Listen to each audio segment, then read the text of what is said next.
broadcasting. Blog Talk USA. Are you tired of waiting for change?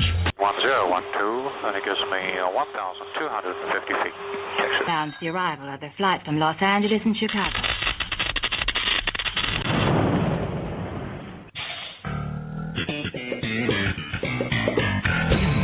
Explosion. And welcome everybody to this Monday, April 25th, 2016 edition of T&Z Talk. Plenty to get to today on the Republican side of the aisle.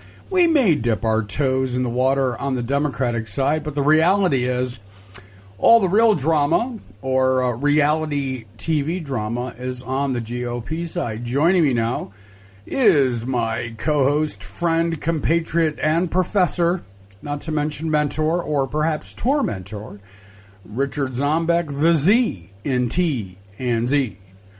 Z, good morning. And good morning to you, good sir. It has been already an exhausting morning. I was going to say exhausting week, but it's Monday, so depending if you're one of those people that says, well, technically the week begins on Sunday, then it has been an exhausting week. If you're one of those people that believes the week begins on Monday, that has just been an exhausting morning. Exhausting in this way, Z. Late last night, the Cruz and Kasich campaigns announced that they were going to work in collusion to stop Donald Trump. After I read an article yesterday where both Cruz and the Kasich campaign were fighting the Stop Trump campaign, not that they were fighting their efforts, but they were cooperating with them in an unofficial capacity. This is getting beyond reality, and at some point it is screwing democracy. And listen, Donald Trump may be wrong on many, many issues. He may be a racist. He may be misogynistic. But at the end of the day, Z, he has garnered more votes than any other person running for the presidency on the Republican side of the aisle. And at some level, the constitutionalist that I am just can't believe they're doing what they're doing. Well, the idealist that you are, which you always accuse me of, so it's kind of weird to. Well, I am an idealist. There's no question about it.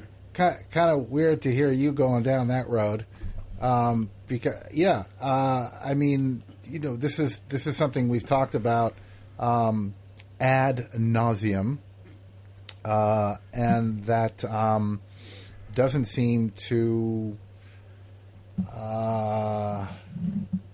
have any signs of changing anytime soon. I mean, what we're looking at on both sides is the reality of how the system is to people who haven't paid attention for a really long time and are all of a sudden shocked that things don't work the way they thought they did.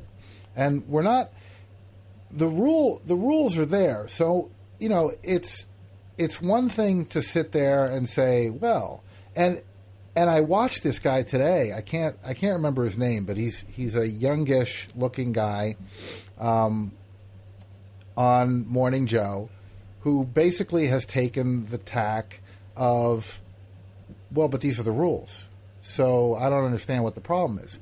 Which I'm a big rules guy. I mean, I say that all the time. It's like, well, those are the rules.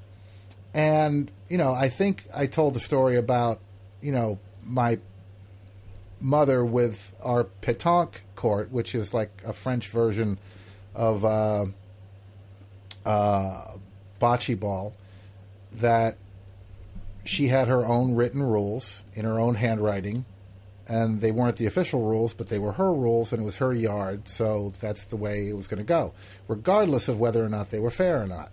So this is what we're dealing with.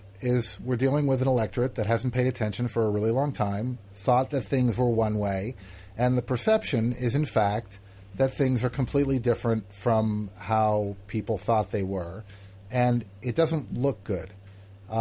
because one, as you know, and as most of our listeners know, on Trump's side, he's very proud of the fact that his electorate is quote unquote undereducated. So, right now it's all about perception, and how it's perceived right now doesn't look good on either side. Well, let's go back to Kasich and Cruz for a moment.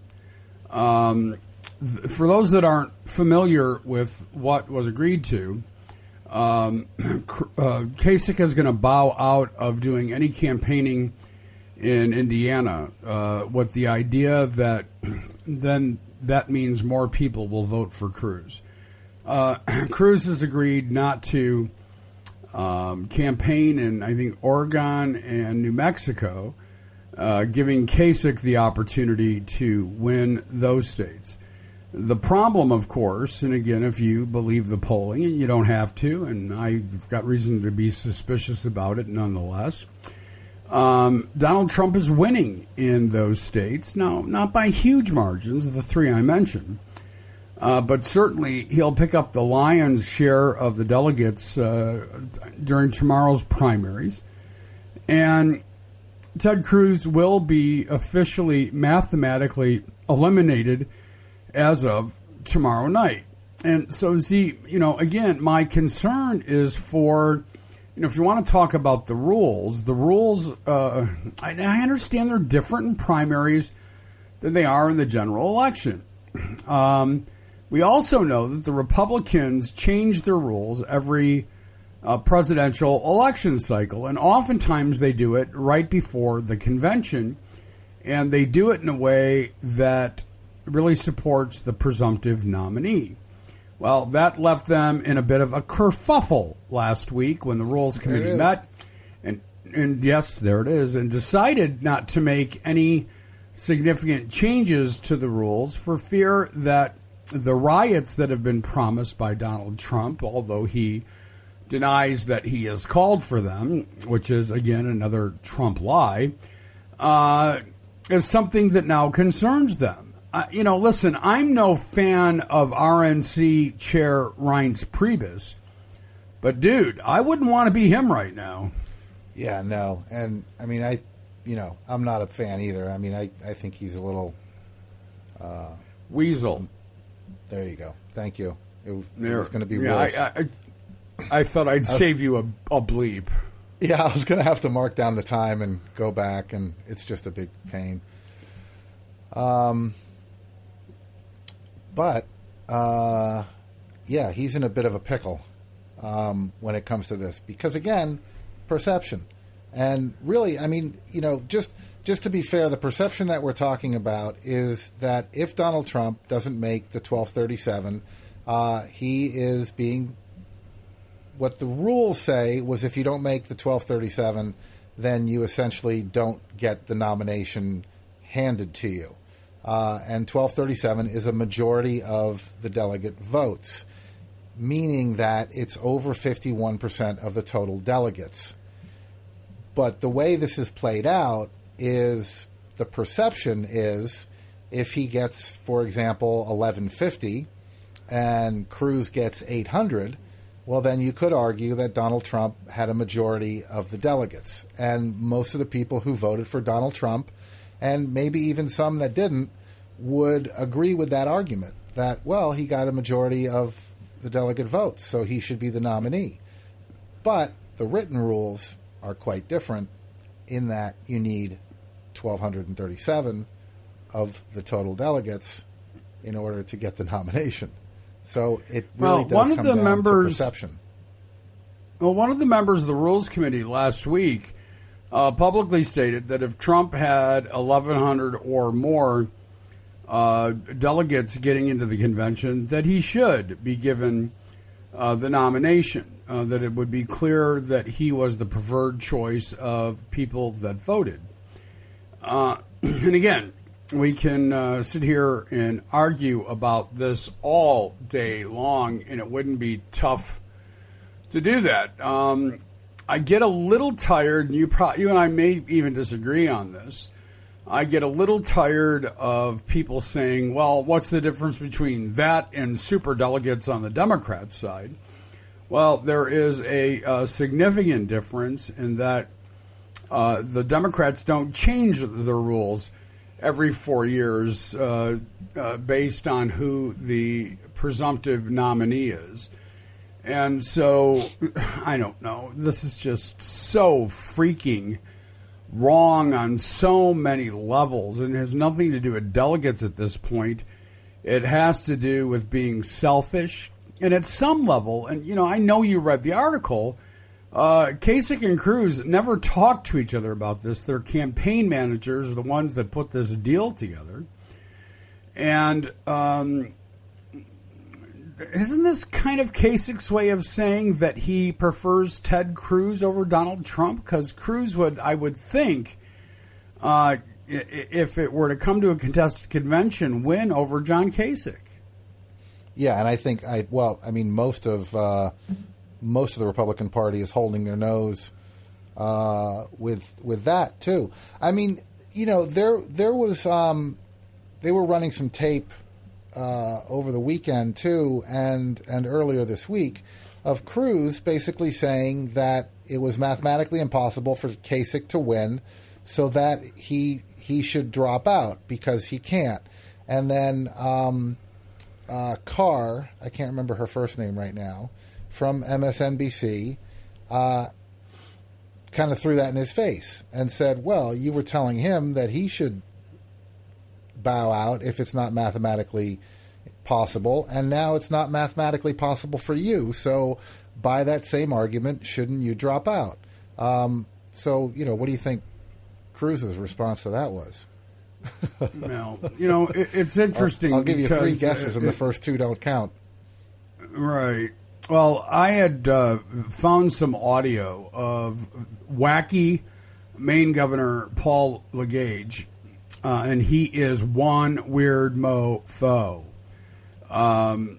complaining about Ted Cruz campaign stabbing the state of Maine in the back after he had promised and didn't deliver on a promise. And so if I'm the Kasich campaign, what happens if all of a sudden Ted Cruz says, well, I know we had a deal, but, it looks like we could actually win New Mexico or we could win Oregon.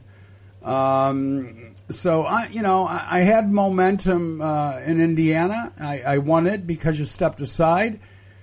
John, you need to step aside there, too, and let me garner these delegates. The problem is there are not enough delegates in those states to really help him.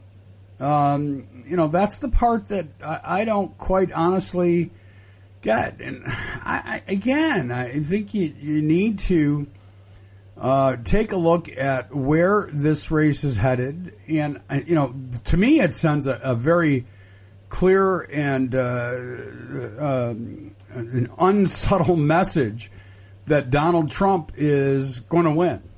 And this is their desperate attempt to stop that. And I don't think it's going to work. That's the other part of it, Z, is do you think that this is going to actually work? I do not. Yeah, no. I think what their strategy is, of course, is to work together to keep Trump from getting his to 1237. But this is just kind of weird, right? It's kind of weird that two nominees are working together to, I don't know. Well, we certainly have never seen anything like this in presidential politics before. Let's, I don't know. Let's go to some of our audio and oh, Ted Cruz is such a whack job. Let's play the Bill Maher thing. It's not that long, and it's certainly worth it. It's titled "The 25 Things You Didn't Know About Ted Cruz." Yeah, I think it's pretty appropriate. Yeah, let me just preface this with the guy you hear basically hysterically laughing during this bit is Van Jones. He absolutely cannot contain himself during this. So let me play that. All right. Why isn't she using it more? Well, I'm glad you mentioned Hillary, because I think the audience knows one of my guilty pleasures is reading the tabloids. And this week, 25 things you don't know about me on the... to say I was tickled and delighted that this was the cover of Us Weekly is an understatement. And, I was in this once, 25 things you don't know about me. There's mine, see.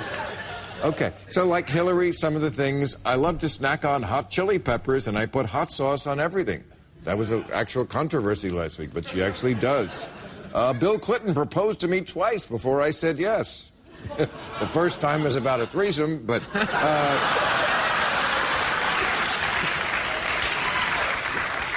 when I was a girl, I wrote to NASA to ask if I could become an astronaut. They wrote a very polite letter back saying they didn't take girls. They're going to regret that in about a year. I am and always will be a Beatles fan. I also really love Adele, because I'm trying to get the millennials. Okay. We have something called equal time in America, so now the other candidates are getting their 25 things you don't know about me. Well, here's Ted Cruz is coming out next week. Here are some of Ted Cruz's 25 things you don't know about me. I spent my entire freshman year of high school stuffed in a locker.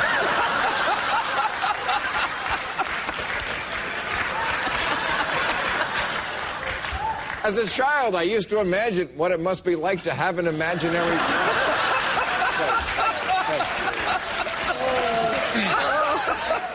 friend. My nickname at Princeton was Face.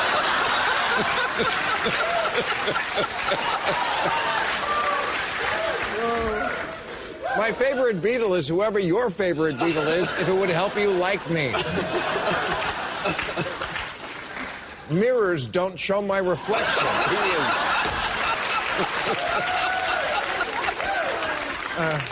I named the stick up my Hank.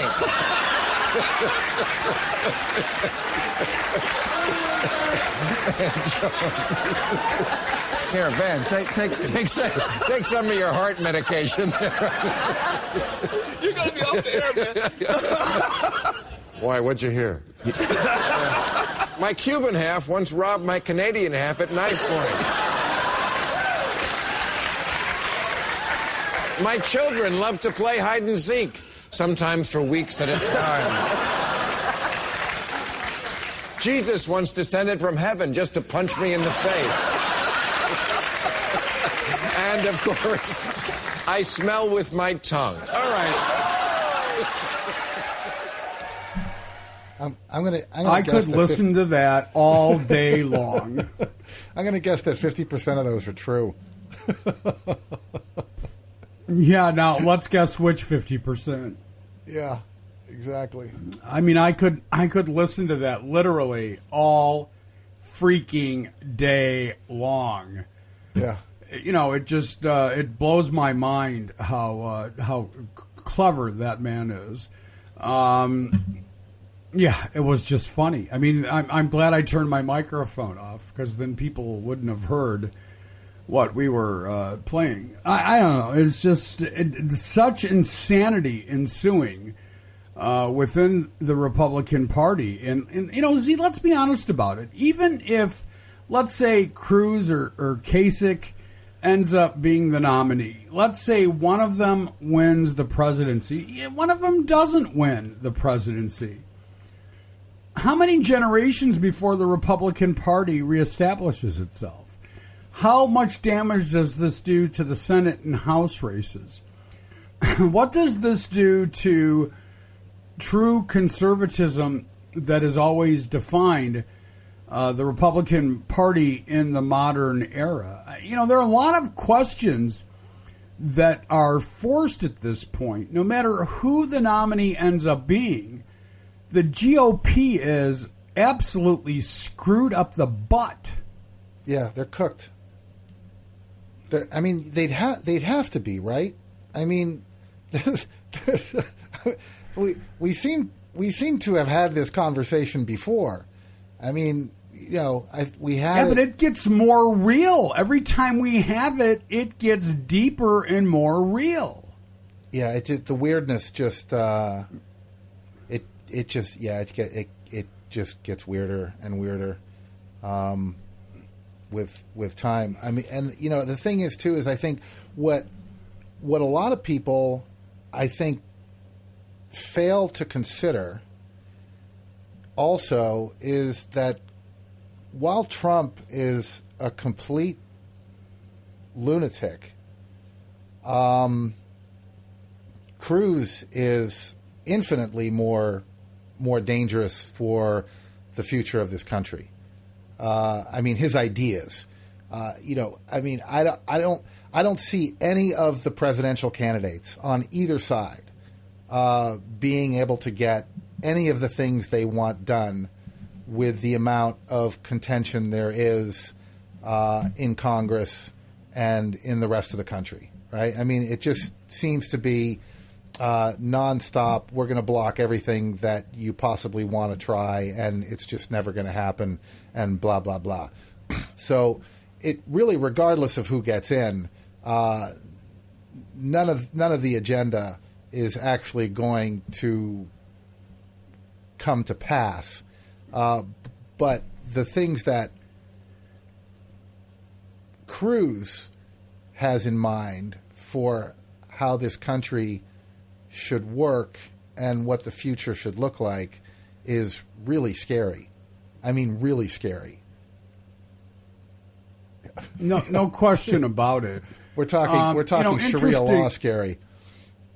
Right. Well, interestingly, Charles Koch did an interview on, I believe it was this week on ABC, and talked about a lot of things. And let's listen to the first piece of audio that we have where he really tears into Trump and Cruz over their rhetoric. And what's interesting, and I think I hope you read the article I forwarded you this morning about the donors that are sitting on the sidelines right now waiting to see what's going to happen with the race. The Kochs have made a decision to not back anybody, number one. Number two, they have given no money to the Stop Trump movement, which is not an endorsement of Donald Trump by any stretch of the imagination. And for people to not think that Charles and David Koch don't have massive influence after promising and pledging almost $1 billion in this campaign cycle, folks, you better think again. But this is what Charles Koch had to say about Trump and Cruz's rhetoric. Haven't supported any of them. I read, we've given millions to this one, millions to that one, and millions to oppose Trump. We've done none of that. We haven't put a penny in any of these campaigns, pro or con. But I'm sure you've been asked to contribute to the Never Trump We have. movement. And why not get involved in that? I mean, here's a guy that... Because that's not what we do. What we're trying to do is build alliances to make the country better. Like we have one with the White House on criminal justice reform. You do it by trying to find areas where you can work with everybody. So are you going to sit out this presidential election? Well, we'll see. I mean, when we get a nominee, then we'll explore that. And we don't want arm waving. We want to know specifics. What did you think when you first heard Donald Trump's proposal to put a temporary ban on all Muslims coming into the United States?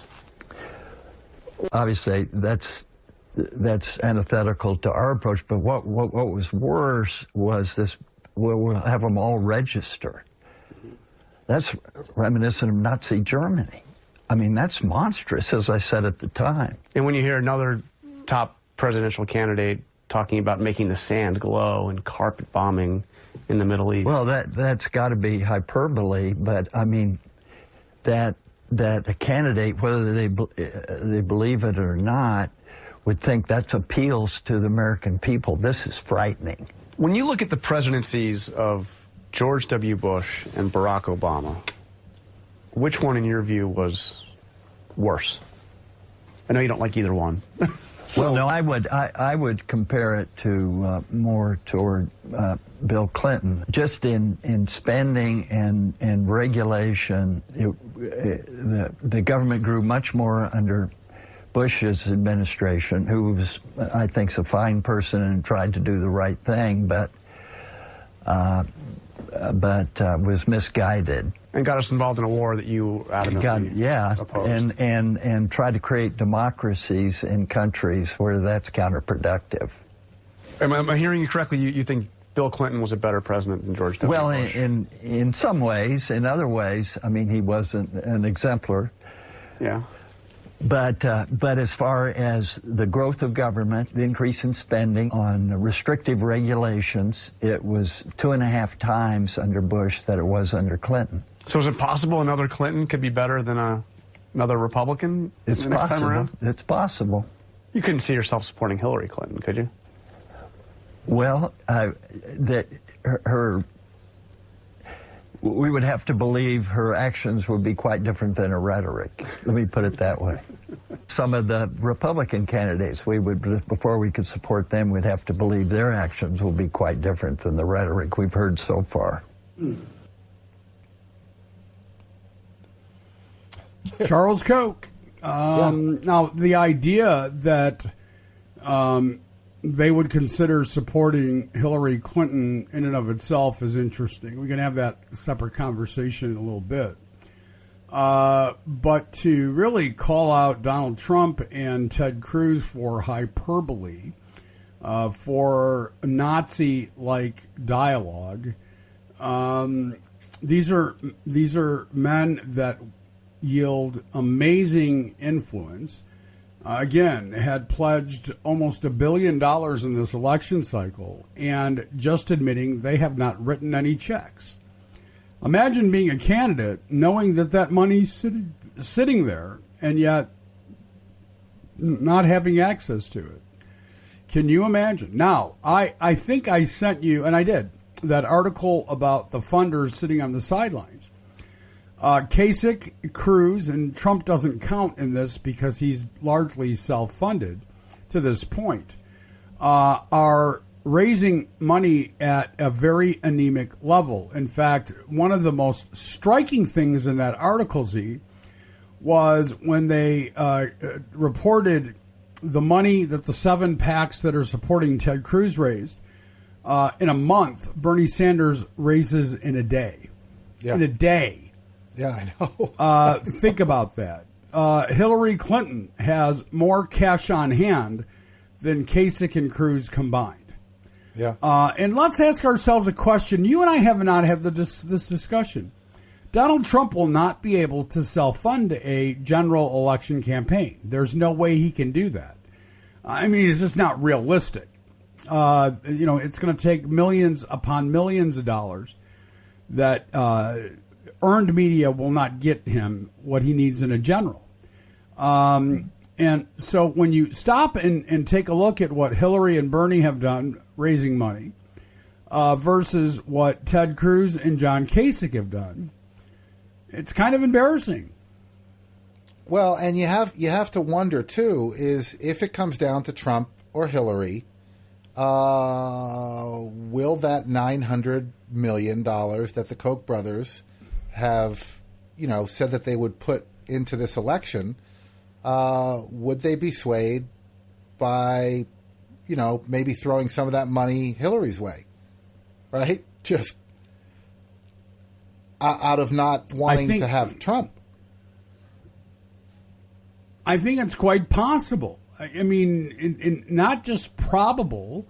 I would put it at 70%. If it's if it's Trump, Hillary, I think there's a 70% chance the Koch brothers ask for a meeting with the campaign and throw some money her way. I see that as being very realistic. Even if they end up giving Donald Trump, if he's the nominee, some money, I think they would give Hillary more. And these are the kind of men that have given to people running against each other before. This would not be something new for them.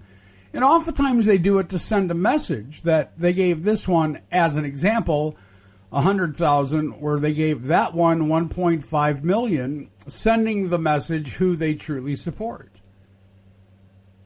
Yeah, and they're perfectly happy. I mean, right now they're working with the Obama administration on prison reform. So it's not like that. You know, they're allied with one particular party.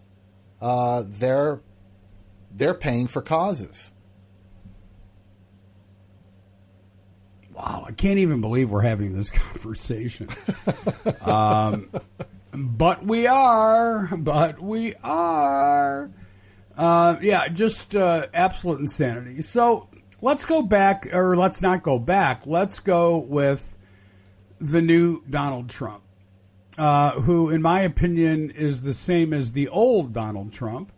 And I think you agree with me on that. But I'm not going to put words in your mouth. The reality is, and we know this because there has been just a very weird dialogue with Donald Trump as of late. And he's supposedly this week going to give a foreign policy speech, which was, by the way, promised 3 weeks ago. It never happened. And they're making such a big deal out of the fact that it'll happen with a teleprompter. And I don't know why that's such a big deal. He used it at the APAC conference, and it didn't work out very well for him. But, to each their own. I'm just saying it's just getting more and more and more and more and more bizarre. So let me ask you this question, Z. Is the new Donald Trump any different than the old one? Well, it's interesting that you bring this topic up, because I wrote an article over the weekend on Liberals Unite. And the title of it is, Donald Trump is admitting that he played you all for suckers. Because what seems to be coming out of his campaign is basically, and I'm paraphrasing here, all that crazy stuff I was saying, I was kidding.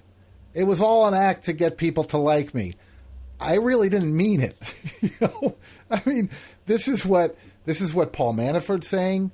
This is what, there was a tape leaked, of course, from a conversation that Manafort had with members of the Republican National Committee in a supposedly closed-door briefing on Thursday, where he said that's a part he's been playing.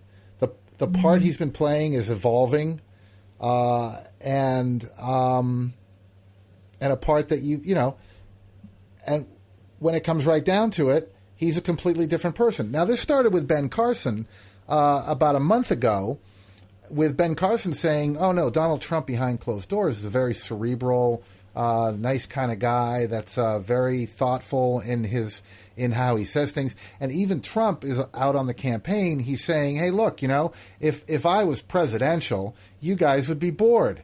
And he does imitations of Hillary Clinton in front of a teleprompter, and I have to be this way or you guys would never vote for me. You get that, right? You get that. You get how I have to be like this, because otherwise these rallies wouldn't be any fun. I mean, this is kind of weird to me. And so, Tony, let me just read the last two paragraphs of my article, because you'll get just from this how confusing this is and how confused I was writing this. Okay? So here are the last two paragraphs. The truth is, Trump is the biggest con there is, and there's nothing authentic about him. The question now is, who's the real Trump? Is Trump being honest about having lied and conned everyone to get this far, and we're now seeing the real Trump? Or was that, in fact, the real Trump, and what we're seeing now is the con to pacify the RNC? What also remains to be seen is how his followers react to this new Trump. Will they revolt, or will they manifest some excuse or conspiracy that he's secretly on their side and just toning it down until he gets elected? One thing's for sure, however, if this is confusing to you, you're not alone, right? So what are we seeing now, and what were we seeing? Which is the real Trump, and who are they voting for? the Trump that's fake on the campaign or the Trump that's faking being presidential? And how do they reconcile that in their own little heads to go either with we were bamboozled, or he's bamboozling them and he's really on our side? I mean, which is it, right? You have to go with one. And how big of a moron do you have to be to keep forging ahead with this and going, oh, no, I completely understand what he's doing here? No, all right, there's a third option. But before we get to that third option, Paul Manafort, who is the new campaign director, not campaign manager, for the Trump campaign, sat down with Chris Wallace on Fox Sunday yesterday. And Chris Wallace put the screws to him. I mean, he asked him some pretty tough questions. So let's listen to what that sounded like. Paul Manafort, Trump's new top advisor, is behind the effort to rally the GOP around the front runner. And Paul, welcome to Fox News Sunday. Thank you, Chris. You met with members of the Republican National Committee in Florida this week to try to reassure them about Donald Trump. But in your effort, it raised some new concerns. It was supposed to be a closed-door meeting, but of course somebody taped it. Here's a clip. The part that he's been playing, he's evolving into the part that now you've been expecting, but he wasn't ready for it because he had to first beat the first stage. You'll start to see more depth to the person, the real person. You'll see him in a different way. Playing a part, see the real person. Trump has been campaigning for 10 months now, and we haven't seen the real man. What that clip was related to was a question that was asked talking about the settings that he was going to be in. On the campaign setting, you're seeing the real Donald Trump in campaign mode, talking to people who believe in his candidacy. I was dealing with members of the Republican National Committee who have a different role from an organizational standpoint, and they wanted to know about things like, is he going to be giving speeches on policies? Is he going to be involved in settings that are not rally-oriented? And that was the context I was talking about. We were evolving the campaign, not the candidate. It does seem a little bit like spin because, I mean, the words, the part that he's been playing, you'll start to see more depth of the person, the real person. You're not talking about rallies versus some other setting. I was talking about rallies versus that's settings. Not what you said. Well, in the context of that room, that's what I said, and that's what was understood. When it was taken out of context and the question that was asked to me wasn't prefaced with my answer, you get a distorted thing. Donald Trump said it yesterday on the campaign trail in Waterbury and Bridgeport. He addressed the issue completely. Look, I'm playing out here. I want to talk to you and show you who I am in this environment. When I'm going to give a policy speech, I'm going to be giving a policy speech. He said it straight up. Okay. According to Ted Cruz, and understandably he's not a great supporter of you or Donald Trump, he says what you were saying is that Trump the conservative is just a show. Here's Cruz. He doesn't believe anything he's saying. He's just trying to fool gullible voters, and he's not going to do any of it. He's not going to build a wall. He's not going to deport anyone. He is telling us he is lying to us. When you talk about Trump playing a part, Cruz says that's what you mean. There's the liar, not Trump. I mean, he's got to change the narrative. He's losing. You know, he's on the cusp of having the nomination be mathematically taken away from him. And so he's trying to change the narrative. We never talked about the wall. Donald Trump, I never said Trump wasn't going to build the wall. I never said Trump was going to change any of his position. We never even talked about that in the meeting. Cruz just made that up from whole cloth because he's got to find something that gets people away from focusing on the real campaign, which is next Tuesday when he's going to lose all 5 states and probably finish third in most of them. He's got a failed candidacy, and you could see in that desperate kind of tactic the kind of way he's trying to gloss over it, just like he did with Carson in Iowa and with Rubio in Florida. He just makes things up when he feels cornered. Yeah, and Manafort's kind of a shady character himself. Has worked with some really awful people, by the way. Yes, world dictators. I happened to see that interview yesterday morning. And, of course, Paul Manafort is good at one thing, and he does it really well. Deflection. Mm-hmm. Which is why he was probably and has probably been such a successful lobbyist. Yeah. He's very good at deflection. And he was very convincing. You listen to him talk, Z, and he was very convincing. Doesn't take away the fact that some of the most egregious people that have ever held power in the world were clients of his. Mm. Yeah, so I mean, so what's next? I mean, this whole thing of I'm just playing a part. I was just acting. I mean, it really, to me, you might as well just say, you know what? I was just kidding. You rubes. I just pulled the wool over all your eyes, and you're all a bunch of suckers. I mean, that's pretty much what he's saying. And the thing is, Tony, is that from what we've seen, and I've seen plenty of it online, they don't care. His supporters literally don't care. No, they don't.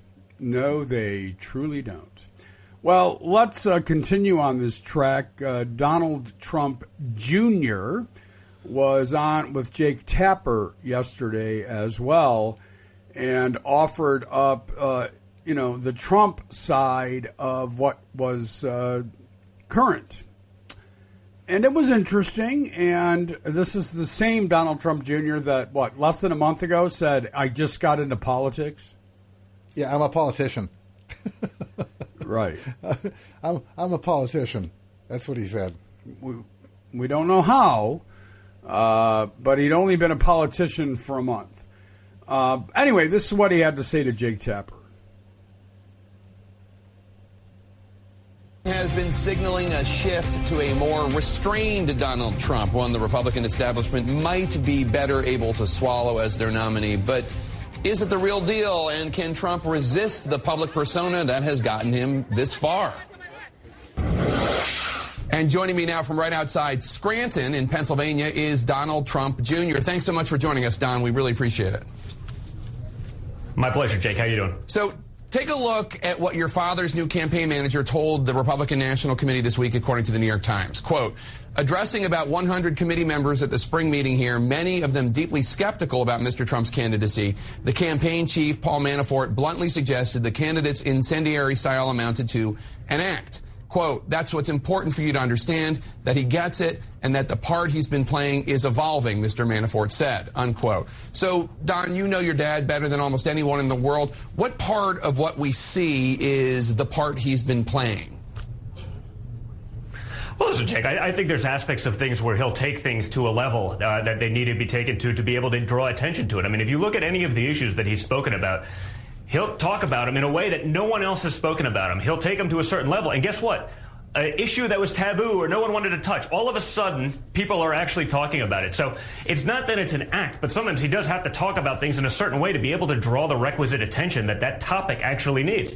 No one else will touch it if he hasn't done that. So I think for him, this is a very natural evolution. He's switching over, getting focused on the general election where he's going to have to, talk to that broader audience. So I think it's a very natural progression. So when he talks about building a wall, or when he talks about deporting 11 million people in this country, undocumented immigrants, is that just playing a part, or is that to be taken literally? No, I think that's to be taken literally. I mean, he's the only person that's been talking about that. Everyone else jumps on the bandwagon after he says it. He says it. 3 weeks later, everyone else, once he's taken all the heat, once he's taken all the criticism, once he's taken all of that, then everyone else jumps on and says, hey, wait a minute, this is actually a winning idea. This is something that makes a lot of sense. And then they do it because he's the only one of the candidates that's actually ever had an original thought in years. So the bottom line is we should take him at face value, but there might be some rhetorical flourish in there. I think without question, yeah. I mean, I think that's only natural. I see that in politics all the time. Everyone pretends that's not the case, but that's very much what I've seen. A Republican committeewoman from Maryland had some advice for your father. I want you to take a listen. My advice to Mr. Trump is be Mr. Art of the Deal. It is up to you to go out there and win those delegate votes, vote by vote, and fight for them. So are you or your sister Ivanka or Eric or any other member of your family, are you planning to help your dad woo delegates one by one on behalf of your father?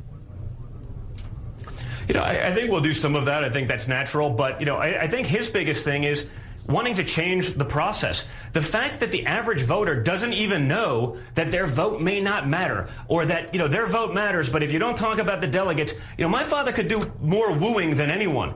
He just doesn't want to play the game that way. He doesn't think that's right for the country. Why should a couple people who are establishment elitists get to go on beautiful vacations? I mean, he could send his private plane and take them down to Durrell. They could play golf for a week, and then we win their delegate.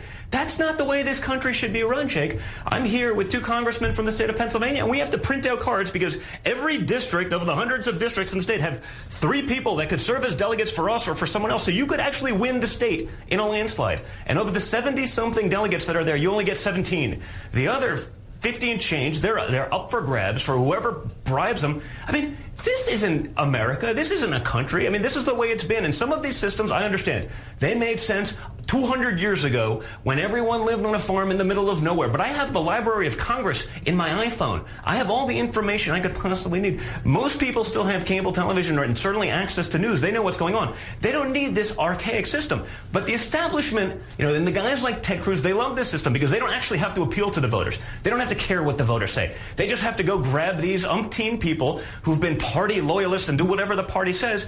And that's the problem in Washington. That's what creates the stalemate. So and let me finish. Yeah. Because the one thing I'll say is I know guys that have been involved in the political process in this state and other states for a long time, and they had no idea. I mean, these are people that have supported at a high level, congressmen, senators, various, and they had no idea this is the process, that basically people could be bought this way. And the American people are finally catching on. They should be, and they are disgusted, Jake. Well, so Z, this brings up a conversation you and I had last week about people finally paying attention. And in some regard, some of the rules have been out there forever. And so for people to all of a sudden start screaming and yelling that the rules are unfair, or where the hell have you been for the last 20 years, hiding with a head up your ass? At some level, I don't have sympathy for those that don't like the rules as they are, because, frankly, you weren't paying attention. Well, but what I find interesting with what he's doing, right, is that they're addressing a fundamental problem. And yes, it's been around for a long time, and he says that, and he also says that people haven't been paying attention and they're finally waking up to it. But what's interesting about how he's saying it, and I can't believe that I'm actually saying this, is he's saying we could go out and do this like everyone else does. And they could, right? They have the money. They could be flying people down to golf courses and putting them up in resorts and all kinds of things. But we're not going to do it. Now, whether or not they are or not is a whole different story. But what he's saying is we could play this game. Now we know how to play the game. We've seen how the game works. We could probably play it better than anyone else, and they probably could. But we're not going to do it that way, right? So publicly, they're saying, we've seen how the system works. We don't like it. We're not going to do it, but we sure could, and we'd win. We'd beat them at their own game. And the other thing that I found interesting was he's not deflecting anything, Tony. No, he's not. He's going with it. I mean, he's just going with it. Well, I had said in our opening that we may just dip our toe into the Democratic waters, and I think we should do that. Although Hillary Clinton has really not raised the ire of anyone over the last 4 or 5 days, just quietly going about campaigning, as has Bernie Sanders. But one of Sanders' surrogates, an amazingly beautiful actress by the name of Rosario Dawson, created a little bit of a controversy for the Sanders campaign when she had referenced Monica Lewinsky in a speech. And, it ruffled the feathers of some. Not just those in the Clinton camp, but those that are saying that, again, the Sanders campaign really has become quite desperate. When Bernie Sanders was asked about that this weekend, well, this is what he had to say, and I love the way he handled not just the question, but where the conversation went at that point. Concern, as you know, about what kind of damage you or Hillary Clinton might be doing to one another. One of your high-profile surrogates, actress Rosario Dawson, invoked Monica Lewinsky at one of your rallies. Do you think it's appropriate for your surrogates to be talking about Monica Lewinsky on the campaign We trail? have many. Rosario is a great actress, and she's doing a great job for us. And she's been a passionate fighter to see that we increase the voter turnout, that we fight for racial, economic, environmental justice. What our job right now is to contrast our views compared to Secretary Clinton. That's what a campaign is about. My own view is we should break up the large financial institutions on Wall Street. I am opposed to fracking. And by the way, we just won a good victory in New York State the other day. Major fracking program has been killed. I think we have got to ask the wealthy and large corporations to start paying their fair share of taxes. So what I will be doing in this campaign is in an issue-oriented way, not by personal attacks, right, but by contrasting our view to Secretary Clinton. But yes or no, should your surrogates be talking about Monica Lewinsky? I have no idea in what context Rosario was talking about her. I would hope that all of our people focus on the real issues facing working people and the massive level of income and wealth inequality that we have. And by the way, it might be a good idea for all of us, including television networks, to start talking about the planetary crisis of climate change. Because the scientists tell us if we do not transform our energy system away from fossil fuel to energy efficiency and sustainable energy, we should worry about the planet that we're going to be leaving our kids. So all right, Bernie Sanders. Listen, I just love the way he turned that around. Listen, you can't expect. When I ran for Congress, not for the State House, but when I ran for Congress, I had surrogates. I've been a surrogate. I was a surrogate for the last Democratic candidate for the governor of Michigan and for the Attorney General candidate in Michigan. You can't control everything a surrogate says. Now, listen, somebody took Rosario Dawson aside and said, Rosario, with your beautiful, beautiful body and amazingly beautiful looks, all of your talent, you can't say stuff like that. Somebody did that. So I don't put that on Bernie Sanders, and I never would. And I can't expect him to know what's in Rosario Dawson's head. I can't expect him to know why she said it. And I certainly don't believe he said, hey, while you're out there being a surrogate for me, bring up Monica Lewinsky. Didn't happen. Yeah, I think this didn't happen. Well, I think this whole back and forth of blaming the campaigns for either their surrogates or their supporters is one, of course, it's grossly unfair.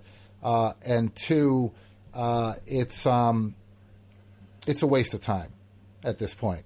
Well, and let's be honest about it. It's not like Hillary Clinton's going to say, well, he never should have talked about Monica Lewinsky. And in fact, I'd be surprised if the words Monica Lewinsky ever came out of Hillary Clinton's mouth ever. And I mean ever. She's not going to respond. The campaign's not going to respond because that's only going to, inflame the situation in a very negative way for both campaigns, to be honest with you. Listen, see, the reality, and I'm sorry, at this point I am being a realist and not an idealist. Bernie Sanders doesn't have a snowball's chance in hell of winning this nomination. What he does, though, have is the ability, and he will exercise his ability to control the agenda at the convention to make sure that issues that matter deeply to him and his supporters end up in their platform. You can count that, take it to the bank as if it is literally written in stone and given by God to Moses, if you so believe. I do. Bernie Sanders, I believe, will go into this convention the most powerful loser in the history of presidential politics. And you can, again, bet your bottom dollar, Z, bet your bottom dollar that a large percentage of the platform that will be approved at the convention will have Bernie Sanders' imprint all over it. Yeah, I hope you're right. Oh, I know I'm right.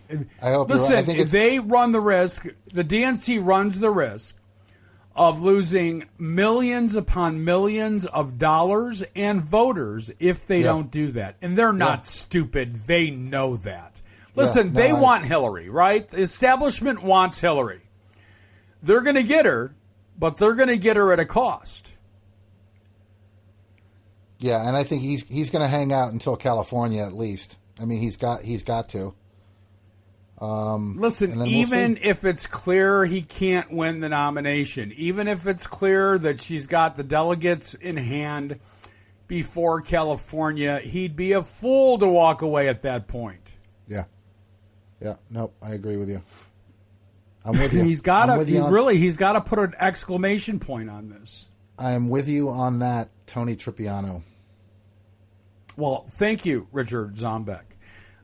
Listen, we Tony got a couple Tripiano. minutes left, so I want to stay on the D side of the presidential race for a moment, and let me just make a generalized comment, and it's there's certainly nothing shocking in what I'm about to say, but Hillary and Bernie, even with the bickering back and forth, even with the curmudgeony Bernie that he's become, even with the Clinton tactics going on, they're still the adults in the room. Comparatively speaking, yes. Well, I'm just saying in general. When you look at politics, there's nothing that's happened on either side where you can say, Jesus, that's never happened before. Because it has. Every election cycle, right? Every single election cycle. I'll give you that. All right. On the Republican side, there has been crap that's gone down where you go, who the hell thought of that? Well, by the way, while we've been on the air, John Kasich addressed the deal between he and Ted Cruz, and of course, I'd rather talk to you than listen to John Kasich. There's no question that's true. But I was looking at the crawl while we were listening to some of the audio, because I've already heard the audio, and he basically, one of the statements he made is, well, ultimately, the voters decide. Yeah. Well, I'm just telling you what Kasich said. Ultimately, the voters decide. Blah, blah, blah, blah. So anyway, so he's kind of delusional. Yeah, kind of. Listen, he talk about deflecting. He's deflecting.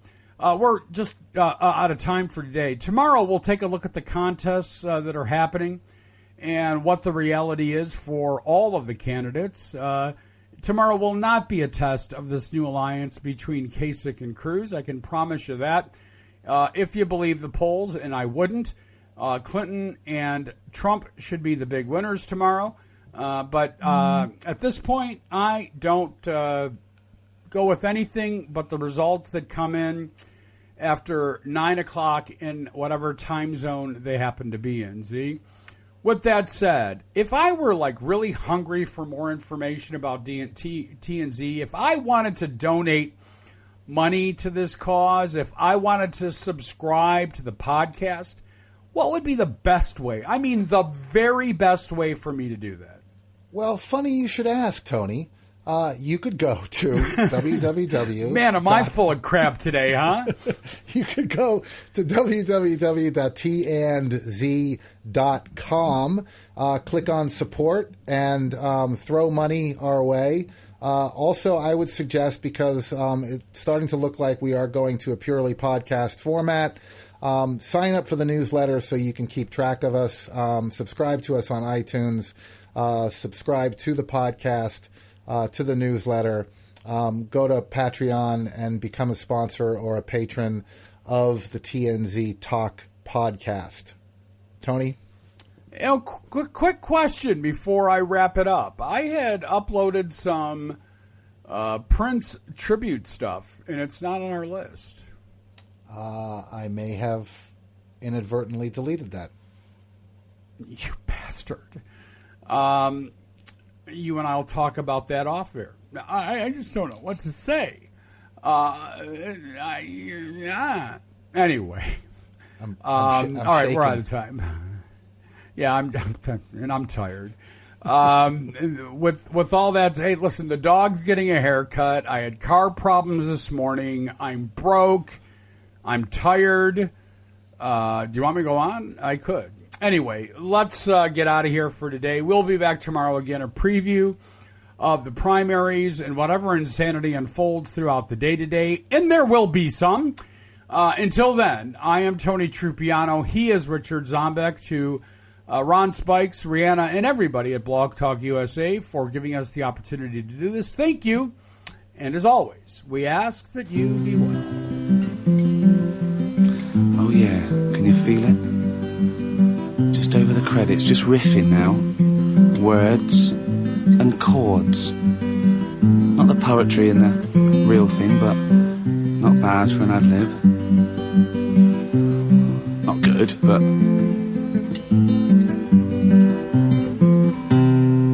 And it's not long enough, so just do a little bit more. And that's nearly done. That's the final credit there. That's the end.